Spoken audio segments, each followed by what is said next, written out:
Eu me chamo Gerson e nunca fui de acreditar em histórias de fantasmas. Cresci em Manaus, onde o calor úmido e as lendas do Rio Negro eram tão comuns quanto o barulho das cigarras à noite. Sou jornalista, ou pelo menos tento ser, cobrindo histórias locais para um site pequeno que mal paga as contas. Quando meu editor me pediu para investigar Velho Airão, uma cidade abandonada no coração do Amazonas, achei que seria só mais uma matéria sobre ruínas e nostalgia. É uma história de terror perfeita para o Halloween, ele disse, com aquele sorriso de quem já sabia que eu ia odiar a ideia. Eu não tinha escolha. Peguei minha mochila, uma câmera velha e um gravador, e parti para o que pensei ser uma aventura de 2 dias. Mal sabia que Velho Airão me engoliria vivo. A viagem começou com um barco alugado em Manaus. O piloteiro, um velho chamado Zé, tinha olhos fundos e falava pouco. Enquanto navegávamos pelo Rio Negro, ele me contou, quase sussurrando, que Velho Airão não era um lugar comum. A cidade morreu por causa das formigas, disse ele, apontando para a margem onde a floresta parecia engolir o horizonte. Formigas de fogo. Elas vieram em enxames, como se fossem mandadas por alguém ou alguma coisa. Eu ri, achando que era só mais uma lenda ribeirinha. Zé não riu. Ele só apertou o leme e ficou quieto pelo resto da viagem. Chegamos a Velho Airão no fim da tarde. O sol estava baixo, tingindo o rio de um vermelho que parecia sangue. A cidade, ou o que restava dela, era um esqueleto de pedra e madeira engolido pela selva. Casas sem telhado, uma igreja com o sino enferrujado, ruas de terra tomadas por raízes. O silêncio era pesado, só quebrado pelo zumbido de insetos e pelo som distante do rio. Desci do barco com minha mochila e Zé me avisou que voltaria em 2 dias. Não durma nas ruínas, moço, ele disse antes de partir. Os mortos não gostam de visitas. Eu balancei a cabeça, pensando que ele estava exagerando, mas algo no tom dele me fez estremecer. Montei meu acampamento numa clareira perto da margem, longe das ruínas principais. Minha ideia era explorar a cidade ao amanhecer, tirar fotos, gravar algumas anotações e talvez entrevistar Shigeru Nakayama, o japonês que, segundo os boatos, ainda vivia ali, cuidando das ruínas como um guardião solitário. Diziam que ele era a última alma viva de Velho Airão, mas ninguém sabia ao certo por que ele ficou. Um louco, meu editor tinha dito. Ou alguém que sabe demais. A primeira noite foi inquieta. O calor era sufocante, mesmo com a brisa do rio. Enquanto tentava dormir, ouvi sons estranhos. Não os sons normais da selva, como o coachar dos sapos ou o canto das araras, mas algo mais humano. Um murmúrio baixo, como vozes falando ao longe, misturado com o que parecia o arrastar de pés na terra. Levantei, peguei minha lanterna e apontei para a escuridão. Nada, só a floresta densa e impenetrável. É só o vento, Gerson, murmurei para mim mesmo, tentando ignorar o frio na espinha. Voltei para a barraca, mas não dormi mais aquela noite.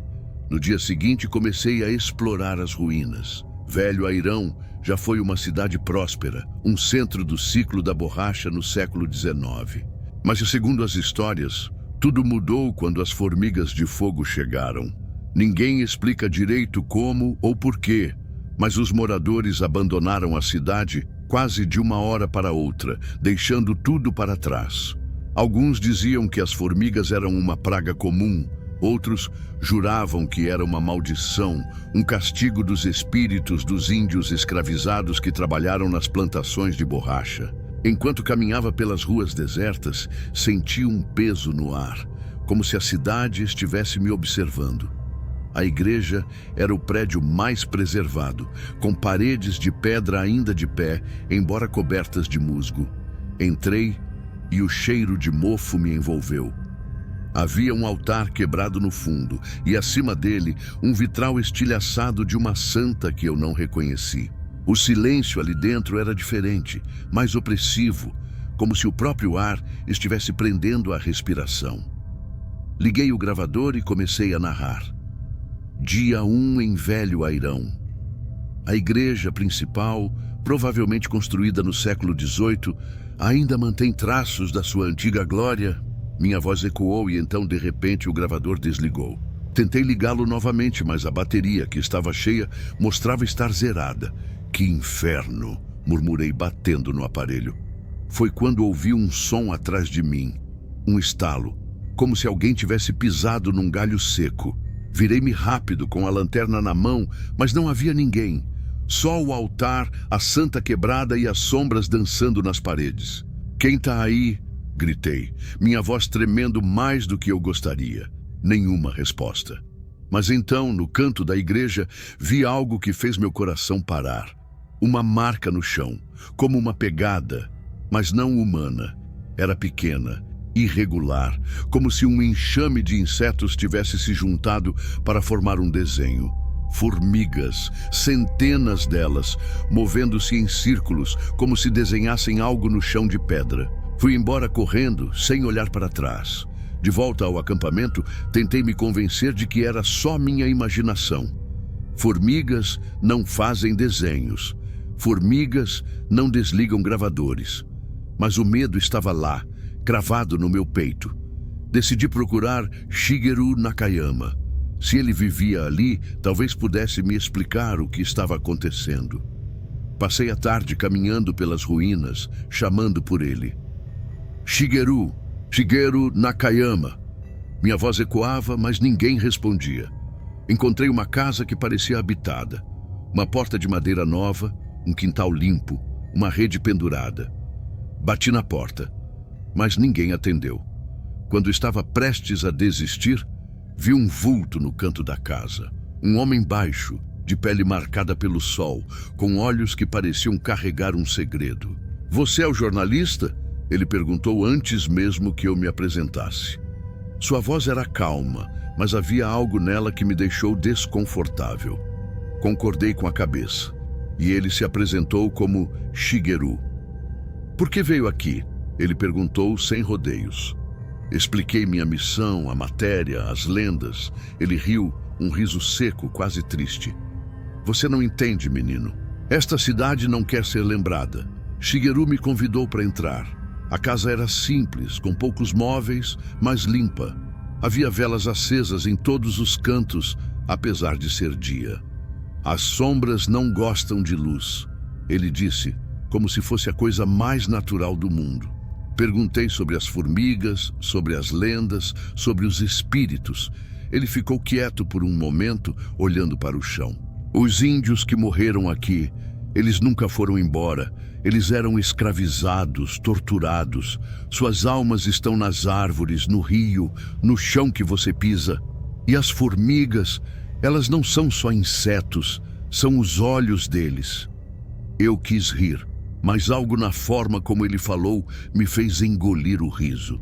Shigeru continuou. Você já ouviu as vozes à noite?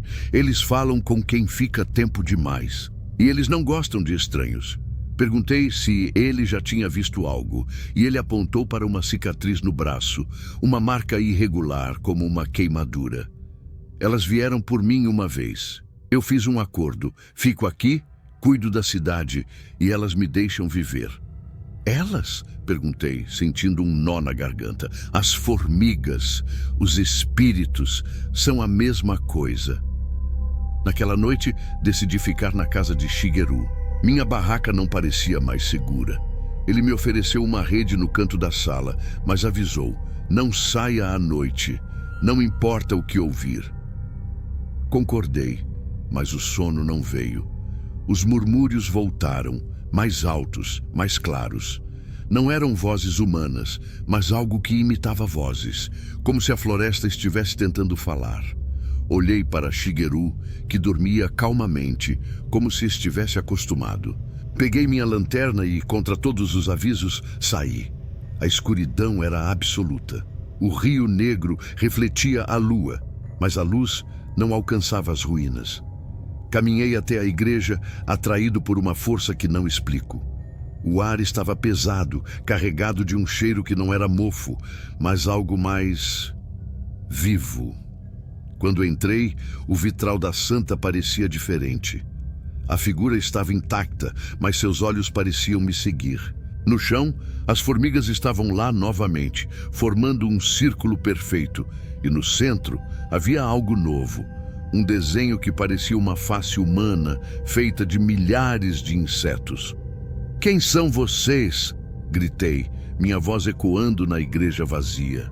As formigas pararam de se mover.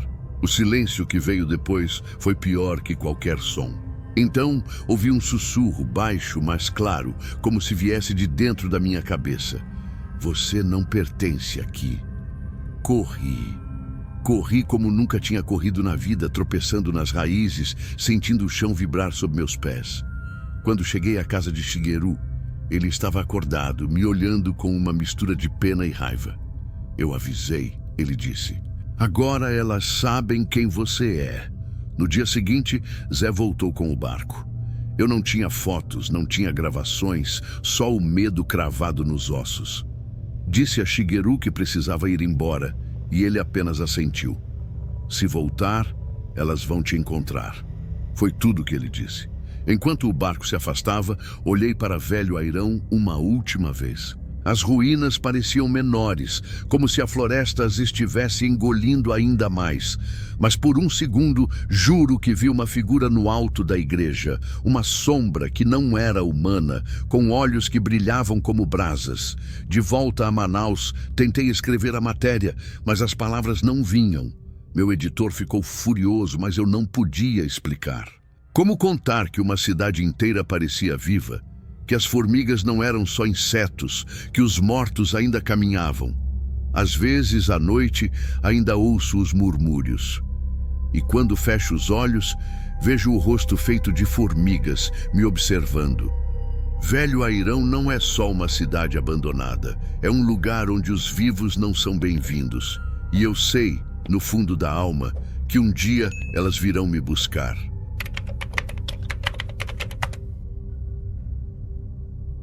Meu nome é Arthur, e eu sempre fui fascinado por lugares esquecidos. Sou fotógrafo freelancer, daqueles que vivem caçando cenários que contam histórias sem precisar de palavras.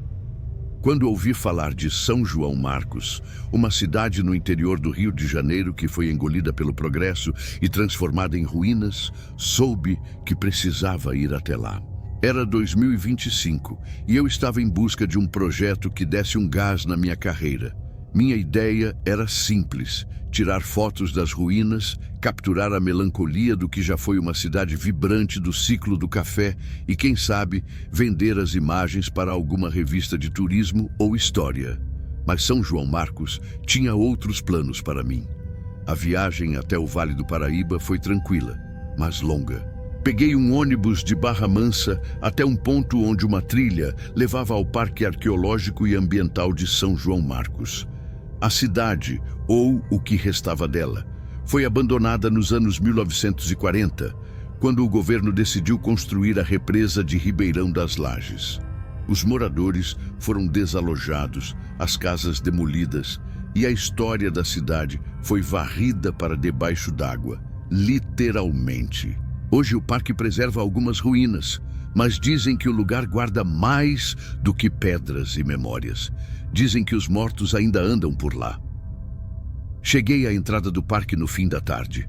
O sol estava baixo e as sombras das árvores se esticavam como dedos longos sobre o chão. O guarda do parque, um homem chamado Seu Manuel, me olhou de cima a baixo enquanto eu mostrava minha credencial de fotógrafo. "Vai tirar foto das ruínas, é?" Ele perguntou, com um tom que misturava curiosidade e aviso. "Só não fica até muito tarde. Esse lugar, ele muda quando escurece."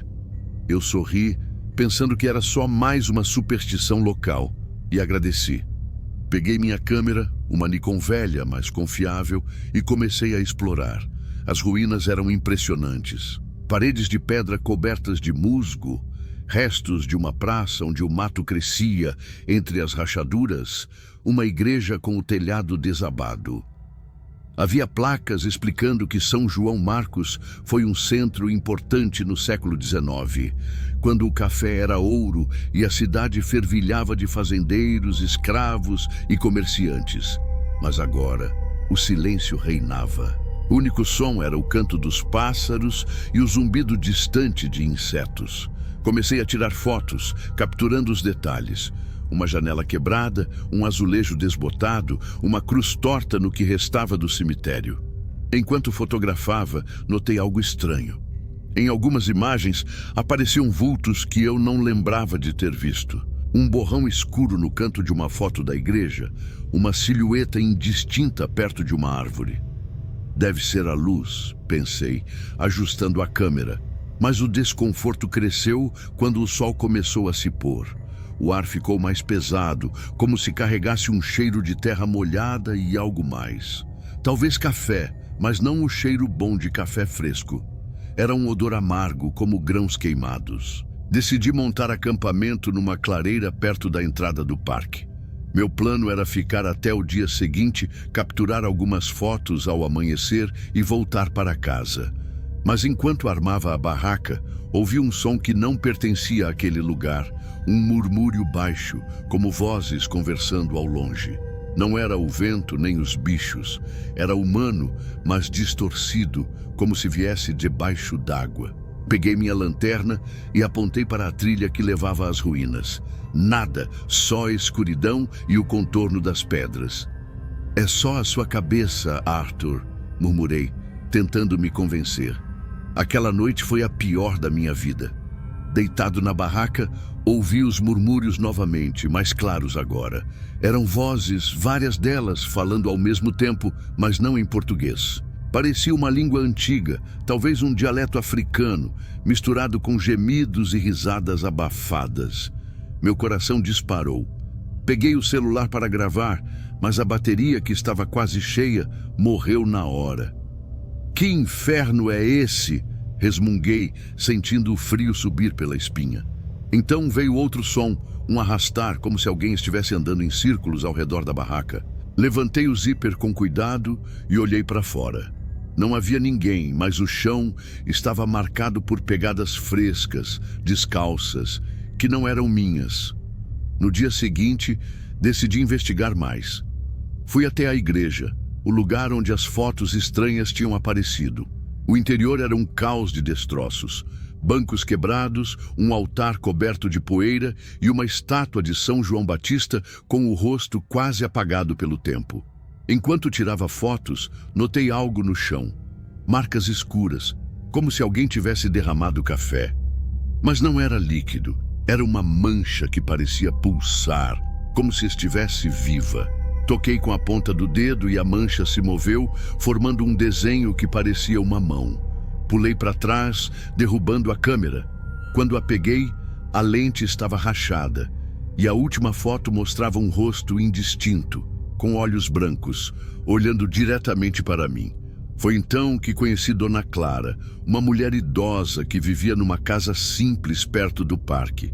Ela era uma das poucas pessoas que ainda falavam de São João Marcos, como se a cidade ainda estivesse viva. Bati na porta dela, desesperado por respostas. "Você viu alguma coisa nas ruínas, não foi?" Ela perguntou, sem nem me deixar explicar. Seus olhos eram duros, como se soubesse exatamente o que eu estava passando. Contei sobre os murmúrios, as pegadas, a mancha. Ela suspirou e me mandou sentar.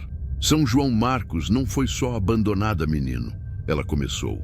"Quando derrubaram a cidade para fazer a represa, eles profanaram tudo: o cemitério, as igrejas, as casas. Os escravos que trabalhavam nas fazendas de café, eles sofreram muito e os mortos não gostam de ser esquecidos." Ela fez uma pausa, olhando para uma vela acesa na mesa. "As vozes que você ouviu são eles, os que morreram nas senzalas, os que foram enterrados sem nome. E a represa, dizem que às vezes à noite você pode ver a cidade inteira debaixo d'água, como se ela ainda estivesse lá." Perguntei sobre a mancha, o rosto na foto. Dona Clara ficou pálida. Você mexeu no que não devia. Eles marcaram você. Ela me entregou 1/3 de madeira e disse para rezar. Mas eu não sou de rezar. Só queria entender. Eles quem? Insisti. Ela não respondeu, apenas apontou para a porta. Vá embora antes que escureça e não volte. Eu não ouvi. Queria provas, algo concreto para mostrar que não estava louco. Voltei ao parque naquela tarde, determinado a explorar o que restava do cemitério. As lápides eram poucas, muitas quebradas, cobertas de mato. Enquanto fotografava, senti uma pressão no peito, como se o ar estivesse sendo sugado. O céu, que estava claro, escureceu de repente, e o cheiro de café queimado voltou mais forte. Então, ouvi um grito, não um grito humano, mas algo gutural, que parecia vir de todos os lados. Corri para a igreja achando que lá estaria seguro, mas foi pior. No altar, a estátua de São João Batista estava diferente. O rosto que antes estava apagado, agora tinha olhos reais, brilhando como se fossem de carne. A mancha de café no chão tinha crescido, formando um círculo ao redor do altar, e dentro dele havia pegadas, dezenas delas, como se uma multidão invisível tivesse passado por ali. "Quem tá aí?" gritei, mas minha voz soou fraca, engolida pelo silêncio. Então a estátua moveu a cabeça. Juro por tudo que é sagrado que ela virou o rosto para mim e os olhos me encararam. Caí de joelhos, sentindo um frio que não explico. Não sei como saí da igreja. Minhas pernas tremiam e a câmera estava pendurada no pescoço, gravando sem que eu tivesse ligado. Quando chequei o vídeo depois, havia imagens que eu não lembrava de ter capturado. Ruas da cidade que não existiam mais, casas intactas, pessoas vestidas com roupas antigas, andando em silêncio. E no fundo de uma das cenas, um vulto alto, com olhos brancos, apontando para mim. Voltei para a casa de Dona Clara, mas ela não abriu a porta. Só ouvi sua voz abafada dizendo: "Eu avisei, agora é com você." Peguei o próximo ônibus para Barra Mansa, sem olhar para trás. Em casa, tentei editar as fotos e o vídeo, mas tudo estava corrompido. As imagens mostravam apenas estática, e o áudio era um loop dos mesmos murmúrios que ouvi na primeira noite. Joguei a câmera fora, mas o cheiro de café queimado me segue. Às vezes, à noite, ouço as vozes novamente chamando meu nome. E quando fecho os olhos, vejo a cidade debaixo d'água, com figuras escuras me observando do fundo. São João Marcos não é só um lugar abandonado. É uma ferida aberta, onde os mortos ainda caminham. E eu sei, no fundo da alma, que eles não me esqueceram.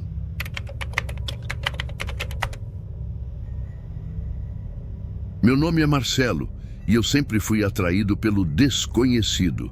Sou geólogo, apaixonado por rochas, minerais e histórias enterradas no chão. Quando ouvi falar de Igatu, uma vila quase esquecida na Chapada Diamantina, Bahia, soube que precisava ir até lá.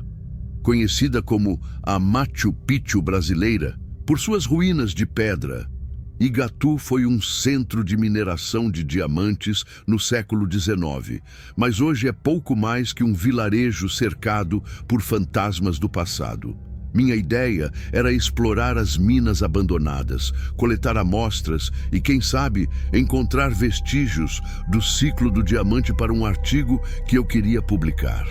Mas Igatu tinha segredos que nenhuma rocha poderia revelar. A viagem até a Chapada Diamantina foi longa. Peguei um ônibus de Salvador até Lençóis e de lá uma van precária até Igatu. Era fim de tarde quando cheguei e o sol pintava as montanhas de laranja e roxo. A vila era pequena, com casas de pedra espalhadas entre ruas estreitas, mas as ruínas das antigas construções de mineração dominavam o cenário. Paredes desmoronadas, túneis cobertos de mato e um silêncio que parecia carregar o peso de séculos. Os poucos moradores que encontrei me olharam com desconfiança, como se eu fosse um intruso. "Cuidado com as minas, moço", disse uma senhora enquanto varria a frente de sua casa. "Lá embaixo, nem tudo é pedra."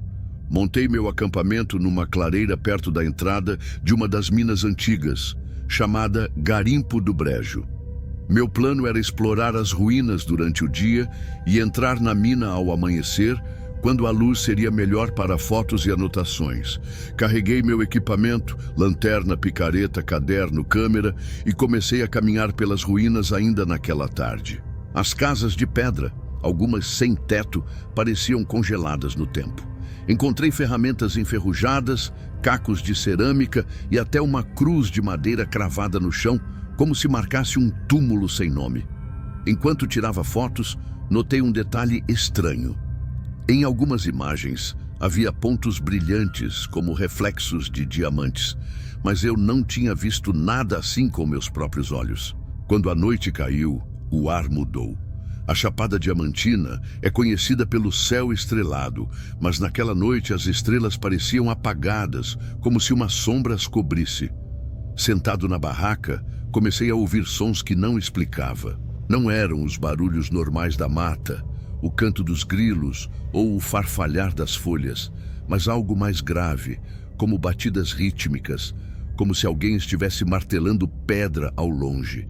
Peguei a lanterna e saí para investigar, mas o som parou assim que pisei fora da barraca. O silêncio que veio depois era pior, tão absoluto que eu podia ouvir meu próprio coração. Voltei para a barraca, mas o sono não veio. Os sons voltaram, agora mais próximos, misturados com o que pareciam sussurros. Não eram palavras claras, mas vozes abafadas, como se viessem de dentro da terra. Tentei gravar com meu celular, mas o áudio capturou apenas estática e a bateria, que estava quase cheia, caiu para 10% em minutos. "É só a fadiga, Marcelo", murmurei, tentando me convencer. Mas então ouvi um arrastar, como se algo pesado estivesse sendo puxado pelo chão. Abri o zíper da barraca e apontei a lanterna para a escuridão. Nada. Só as ruínas, imóveis sob a luz fraca. Mas no chão havia marcas frescas, sulcos longos, como se algo tivesse sido arrastado até a entrada da mina. No dia seguinte, decidi explorar o Garimpo do Brejo. A entrada era um buraco estreito, com escoras de madeira podre que pareciam prestes a desabar. Antes de entrar, conheci seu Zeca, um velho garimpeiro que vivia em Igatu e trabalhava como guia para os poucos turistas. Ele estava sentado numa pedra, fumando um cigarro de palha e me olhou com um meio sorriso. "Vai entrar na mina, é?" perguntou, como se já soubesse a resposta. Contei meu plano e ele balançou a cabeça. "As minas de Igatu não são só pedra, menino. Os escravos que morreram lá, eles não foram embora. E os diamantes? Alguns dizem que são os olhos deles, brilhando no escuro." Eu ri, achando que era só uma história para assustar forasteiros. Mas o olhar de seu Zeca não tinha humor. Ele me entregou uma corda velha e disse: "Amarre isso na cintura. Se sentir algo errado, puxe 2 vezes. Eu te tiro." Agradeci, meio sem jeito, e entrei na mina. O túnel era apertado, com paredes úmidas que cheiravam a terra e mofo.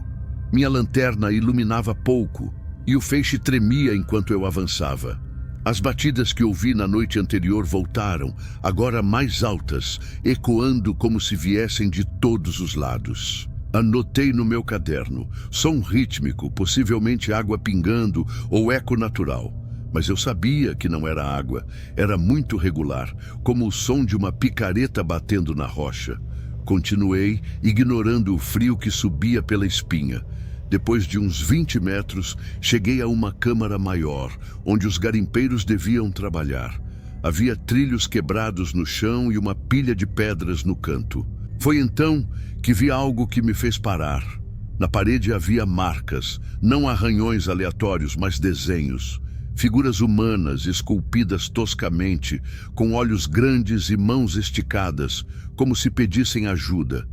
Toquei uma delas e a rocha estava quente, como se tivesse sido aquecida por um fogo invisível. Minha lanterna piscou e por um segundo juro que vi um brilho na escuridão. Um ponto de luz como um diamante, mas pulsando como se estivesse vivo. "Quem tá aí?" gritei, minha voz ecoando no túnel. Nenhuma resposta, só as batidas, agora mais rápidas. Peguei a câmera e tirei uma foto. Quando chequei a tela, o coração quase parou. A imagem mostrava a câmara, mas no canto havia uma figura, uma silhueta escura, com olhos brilhantes, como 2 diamantes reluzindo. Não havia ninguém lá quando disparei o flash. Corri de volta para a entrada, puxando a corda que seu Zeca me deu, mas ela estava frouxa, como se tivesse sido cortada. Saí da mina ofegante, com o peito apertado. Seu Zeca ainda estava lá, fumando, como se nada tivesse acontecido. "Viu algo, não foi?" ele disse, sem me olhar. Contei sobre as marcas, o brilho, a figura na foto. Ele apagou o cigarro no chão e falou baixo. "Os escravos que morreram nas minas, eles eram fugidos, buscando liberdade. Mas Igatu não deixa ninguém ir embora. Os diamantes que eles procuravam são as almas deles, presas na rocha. E eles não gostam de quem mexe no que é deles." Voltei ao acampamento, mas o medo não me deixou descansar. Decidi passar a noite na vila, numa pousada simples que encontrei. A Dona Lúcia, me recebeu com um café, mas seus olhos eram sérios. "Você entrou na mina, né?" ela perguntou. Contei tudo e ela fez o sinal da cruz.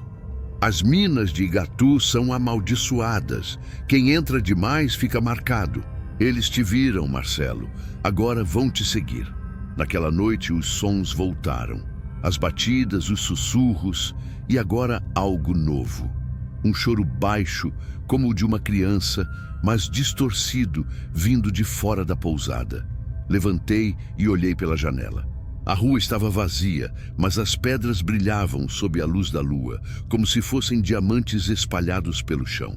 Então, vi um vulto, alto, magro, com olhos que reluziam como as pedras. Ele não se movia, só me encarava. Fechei a cortina e me encolhi na cama, rezando para o dia amanhecer. No dia seguinte, decidi ir embora.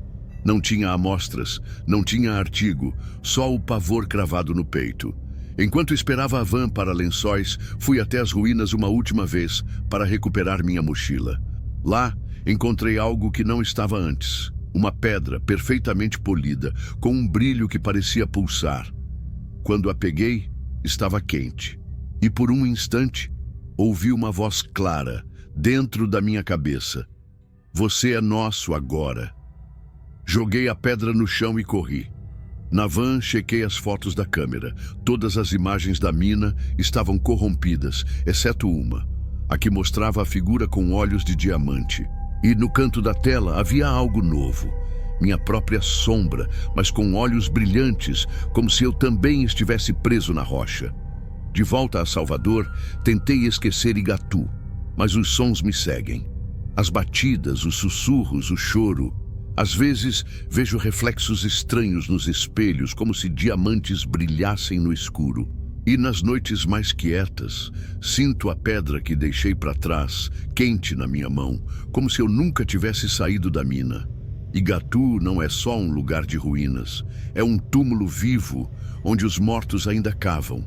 E eu sei, no fundo da alma, que eles estão me esperando. Gostou dessas histórias de arrepiar? Deixe seu like, se inscreva no canal e comente. Você já ouviu lendas de cidades fantasmas ou visitou algum lugar assim? Até a próxima, se você ousar voltar.